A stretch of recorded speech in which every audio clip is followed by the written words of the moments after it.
Assalamualaikum warahmatullahi wabarakatuh. Salam sejahtera bagi kita semua. Saya Yoyo Setio akan memandu para peserta dalam workshop daring Tata Naskah Dinas yang diselenggarakan oleh BPSDM Provinsi Kalimantan Timur. Seperti yang kita ketahui bersama bahwa komunikasi adalah sesuatu hal yang sering kita lakukan dan sering kita praktekkan dalam kehidupan sehari-hari. Komunikasi pada intinya adalah suatu proses penyampaian informasi dari si pemberi informasi kepada si penerima informasi. Kalau kita breakdown menjadi dua hal, komunikasi bisa dibagi menjadi dua, yaitu komunikasi informal dan komunikasi formal. Komunikasi informal itu adalah komunikasi yang sering kita lakukan. Kita sering berbicara dengan rekan kita berbicara dengan teman kita berbicara dengan keluarga kita, yang pada dasarnya itu hanya obrolan. Itu adalah suatu proses komunikasi. Dan yang kedua adalah komunikasi formal. Komunikasi formal adalah suatu komunikasi tertulis yang didasari dengan aturan tertentu atau regulasi tertentu. Di sini poin kita akan berbicara tentang tata naskah dinas dan akan kita bedah dalam materi-materi selanjutnya. Pengelolaan dan implementasi tata naskah dinas sesuai dengan regulasi dan aturan yang berlaku sangat berkaitan erat dengan nilai-nilai akuntabilitas. Nilai-nilai akuntabilitas yang terkait dalam hal ini seperti keterbukaan atau transparansi, dan yang paling penting adalah pertanggungjawaban. Jadi, dalam setiap pengelolaan dan implementasi tata naskah dinas tersebut dilakukan secara bertanggung jawab kepada masing-masing pihak yang berkepentingan. Dimohon kepada para peserta workshop daring tata naskah dinas ini untuk dapat mempersiapkan aturan-aturan atau regulasi-regulasi kepala daerahnya masing-masing terkait dengan tata naskah dinas ini.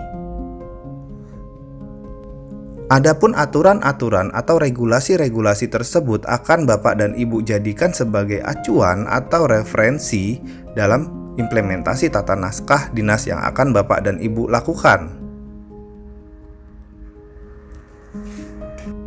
Selain itu juga dapat menjadi acuan atau bahan dalam pemenuhan tugas workshop tata naskah dinas yang sedang Bapak Ibu lakukan ini.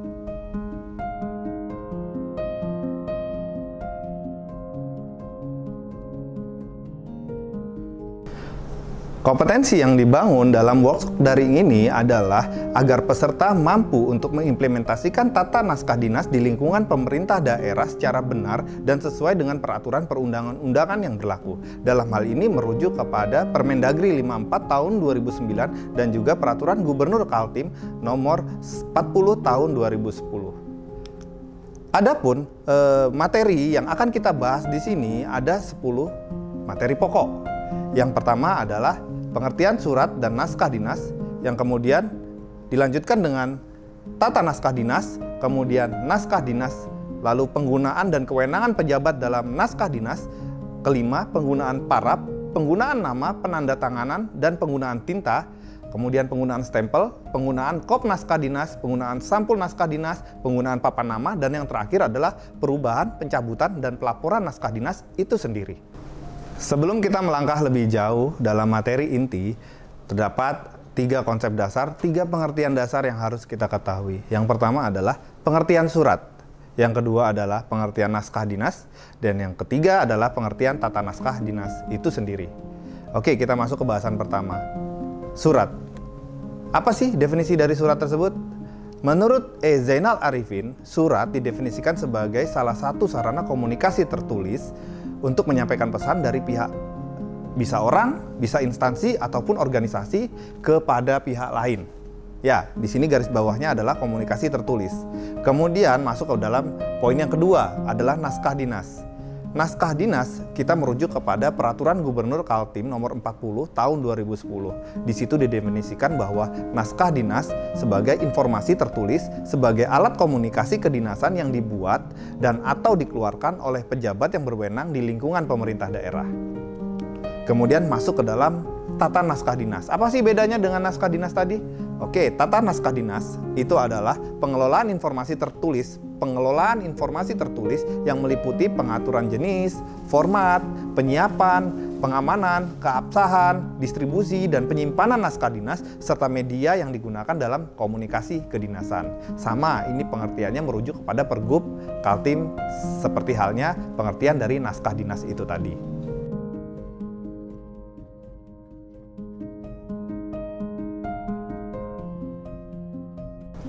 Dalam pengelolaan tata naskah dinas tentunya harus ada asas dan prinsip. Apa saja yang menjadi asas dan prinsip tersebut? Asas-asas dalam pengelolaan tata naskah dinas bisa kita lihat sebagai berikut. Yang pertama, ada asas efisien dan efektif. Apa artinya? Artinya adalah dilakukan melalui penyederhanaan dalam penulisan, penggunaan ruang atau lembar naskah dinas, spesifikasi informasi, serta dalam penggunaan bahasa Indonesia yang baik, benar, dan juga lugas. Kemudian asas yang kedua adalah asas pembakuan. Apa sih artinya pembakuan? Artinya bahwa dilakukan melalui tata cara dan bentuk yang telah dibakukan. Yang ketiga adalah asas akuntabilitas. Artinya adalah penyelenggaraan tata naskah dinas harus dapat dipertanggungjawabkan dari segi isi format, kemudian prosedur, kewenangan, keabsahan, dan juga dokumentasi. Yang keempat adalah asas keterkaitan, yaitu tata naskah dinas diselenggarakan dalam satu kesatuan sistem. Kemudian yang kelima adalah asas kecepatan dan ketepatan. Tata naskah dinas diselenggarakan tepat waktu dan juga tepat sasaran. Dan yang terakhir adalah asas keamanan. Penyelenggaraan tata naskah dinas harus aman secara fisik maupun substansi. Oke, kita masuk ke dalam prinsip naskah dinas itu sendiri. Prinsip naskah dinas pada dasarnya ada 4 hal. Yang pertama adalah ketelitian.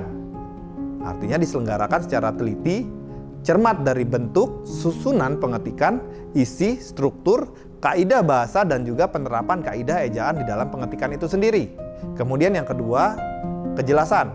Diselenggarakan dengan memperhatikan kejelasan aspek fisik dan materi dengan mengutamakan metode yang cepat dan tepat. Yang ketiga adalah singkat dan padat. Tentunya diselenggarakan dengan menggunakan bahasa Indonesia yang baik dan benar. Dan yang terakhir, harus logis dan meyakinkan. Artinya secara runtut dan logis dan juga meyakinkan serta memiliki struktur kalimat yang lengkap dan juga efektif. Naskah dinas itu dibagi menjadi 2 bentuk.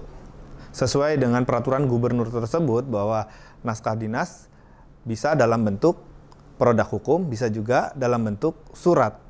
Kita masuk ke dalam naskah dinas yang berbentuk produk hukum. Yang pertama, ini adalah contohnya ya. Yang pertama adalah peraturan daerah, peraturan gubernur, peraturan bersama kepala daerah atau gubernur, kemudian ada keputusan gubernur, dan yang terakhir adalah keputusan kepala SKPD. Ya, dari contoh tersebut adalah contoh-contoh naskah dinas yang berbentuk produk hukum. Kemudian yang kedua adalah naskah dinas berbentuk surat. Di sini ada 31 macam naskah dinas yang berbentuk surat. Para peserta bisa melihat contoh-contoh tersebut dalam Peraturan Gubernur Nomor 40 Tahun 2010 sesuai dengan rujukan kita dalam workshop daring ini. Saya menyebutkan salah satu atau beberapa dari contohnya. Yang pertama adalah ada surat instruksi, edaran, surat biasa, surat keterangan, surat undangan, kemudian ada nota dinas, kemudian ada pengumuman, laporan, rekomendasi, berita acara, notulen, memo, daftar hadir, piagam, dan juga sertifikat. Itu adalah contoh. Untuk lengkapnya, teman-teman bisa melihat di peraturan gubernur tersebut.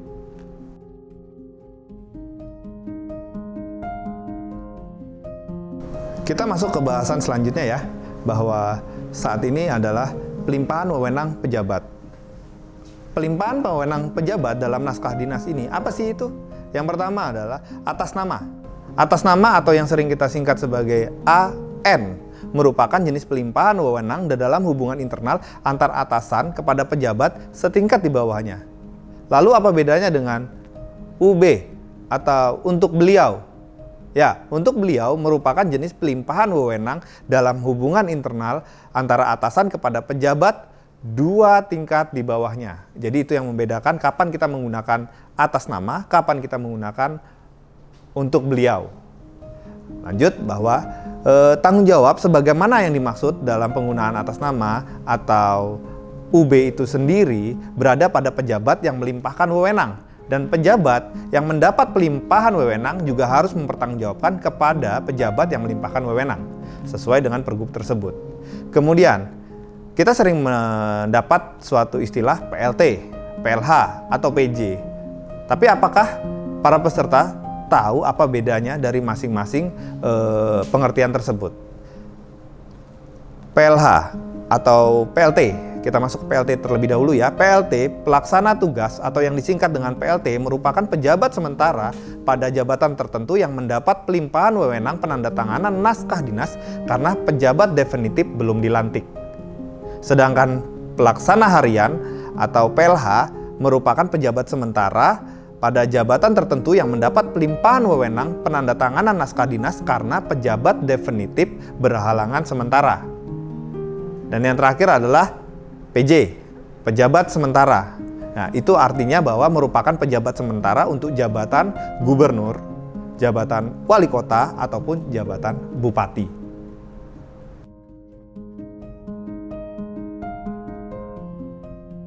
Kita masuk ke dalam pembahasan tentang paraf.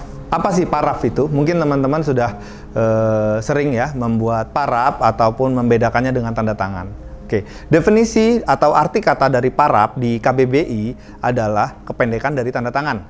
Jika tanda tangan itu digunakan untuk legalisasi atau persetujuan dokumen secara resmi dan untuk kondisi formal, maka paraf adalah kependekan tanda tangan yang biasanya dipakai untuk checklist, monitoring, dan juga dipakai untuk kondisi informal.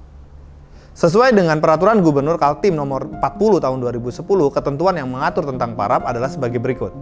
Yang pertama, setiap naskah dinas sebelum ditandatangani terlebih dahulu diparaf. Ya, perlu diingat ya, setiap naskah dinas sebelum ditandatangani terlebih dahulu diparaf. Kemudian yang kedua, naskah dinas dalam bentuk dan susunan produk hukum sebelum ditandatangani terlebih dahulu diparaf pada setiap lembarnya. Yang ketiga, paraf sebagaimana dimaksud pada poin 1 dan 2 dilakukan oleh pejabat terkait secara horizontal dan juga vertikal. Yang keempat, paraf sebagaimana dimaksud merupakan tanda tangan singkat sebagai bentuk pertanggungjawaban atas muatan materi, substansi, redaksi, dan juga pengetikan naskah dinas. Yang kelima, paraf juga meliputi yang pertama paraf hierarki, yang kedua paraf koordinasi. Untuk pengaturan penulisan nama dalam Pergub nomor 40 tahun 2010 adalah sebagai berikut. Yang pertama, penulisan nama gubernur dan wakil gubernur pada naskah dinas A. Dalam bentuk dan susunan produk hukum tidak menggunakan gelar. Dan yang kedua, dalam bentuk dan susunan surat itu menggunakan gelar. Itu bedanya ya. Kemudian yang kedua, penulisan nama pejabat selain yang dimaksud pada poin 1 tersebut menggunakan gelar, nomor induk pegawai, dan juga pangkat. Penandatanganan naskah dinas di lingkungan pemerintah daerah. Ketentuan-ketentuan yang mengatur tentang penandatanganan dan pejabat yang berwenang dalam menandatanganinya itu diatur dalam Pergub 40 tahun 2010 tersebut. Para peserta bisa melihat itu dari konteks gubernur, wakil gubernur, sampai pada kepala sub bagian atau kepala sub bidang, dia memiliki hak untuk menandatangani dalam porsi kewenangannya, semuanya tertuang dalam Pergub tersebut. Para peserta bisa melihat masing-masingnya di dalam aturan tersebut.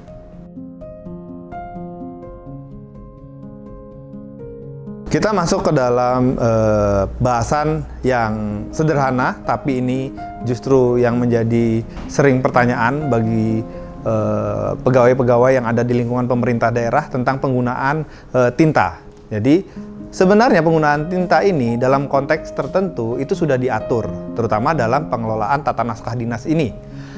Tinta yang digunakan untuk naskah dinas itu berwarna hitam.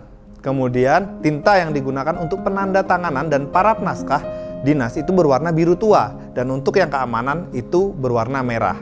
Bisa kita lihat ya, bisa kita perhatikan bahwa tinta untuk naskah dinas yang untuk dicetak itu berwarna hitam. Kemudian tinta yang digunakan untuk penandatanganan paraf naskah itu warnanya biru tua. Kemudian yang untuk berfokus kepada keamanan, naskah dinas yang digunakan untuk keperluan keamanan itu khusus berwarna merah. Lanjut, kita masuk ke dalam pokok bahasan selanjutnya, yaitu stempel. Stempel, dalam stempel itu terbagi menjadi dua, yaitu stempel jabatan yang berisi nama jabatan dan juga menggunakan lambang negara dengan pembatas tanda bintang. Nah, stempel jabatan ini siapa saja sih yang bisa menggunakan stempel jabatan ini? Yaitu jabatan gubernur, wakil gubernur, dan juga mungkin wali kota atau bupati beserta wakilnya. Kemudian stempel perangkat daerah. Nah, di sini terdiri dari stempel OPD atau lembaga lain, stempel OPD untuk keperluan tertentu dan juga stempel UPT, yang mana bentuk, ukuran, warna stempel itu diatur dalam Pergub 40 tahun 2010 ini. Bahasan selanjutnya adalah tentang kop naskah dinas. Ya, kop naskah dinas. Sama halnya seperti stempel tadi, bahwa jenis kop naskah dinas itu bisa kita bagi menjadi dua bagian ya. Yang pertama adalah kop dinas naskah, kop naskah dinas jabatan dan juga kop naskah dinas perangkat daerah. Kop naskah dinas jabatan itu untuk gubernur atau wakil gubernur adalah lambang negara berwarna kuning emas dan ditempatkan di bagian tengah atas untuk naskah dinas dalam bentuk dan susunan produk hukum. Sedangkan lambang negara berwarna kuning ditempatkan di bagian tengah atas serta alamat, nomor telepon, nomor faksimili, kemudian website, email, kode pos ditempatkan di bagian tengah bawah untuk naskah dinas dalam bentuk dan susunan surat. Sedangkan kop naskah dinas perangkat daerah atau OPD itu memuat sebutan pemerintah provinsi, nama satuan kerja perangkat daerah, alamat, nomor telepon, nomor faksimili, website, email, dan juga kode pos. Selanjutnya kita masuk ke dalam perubahan, pencabutan, dan juga pelaporan. Perubahan dan pencabutan naskah dinas bagaimana dimaksud dilakukan dengan bentuk dan susunan naskah dinas yang sejenis. Adapun pejabat yang menandatangani naskah dinas dilakukan oleh pejabat yang menetapkan, mengeluarkan, atau pejabat di atasnya. Ya, perlu diingat ya, pejabat di atasnya. Kemudian gubernur atau dalam hal ini kepala daerah melaporkan pelaksanaan, pembinaan, dan pengawasan penyelenggaraan naskah dinas di lingkungan pemerintah daerahnya kepada Menteri Dalam Negeri. Hal ini sesuai dengan ketentuan dalam peraturan gubernur tersebut. Terkait dengan tugas yang akan para peserta lakukan, itu adalah dimaksudkan sebagaimana pemenuhan kompetensi sebagai implementasi bagaimana para peserta itu membentuk atau menyusun naskah dinas sesuai dengan regulasi yang ada. Akhir kata, saya Yoyo Setio mengucapkan maaf sebesar-besarnya apabila masih terdapat kekurangan, dan terkhusus kepada para peserta saya ucapkan terus semangat belajar, berkreativitas, dan juga berinovasi. Wassalamualaikum warahmatullahi wabarakatuh.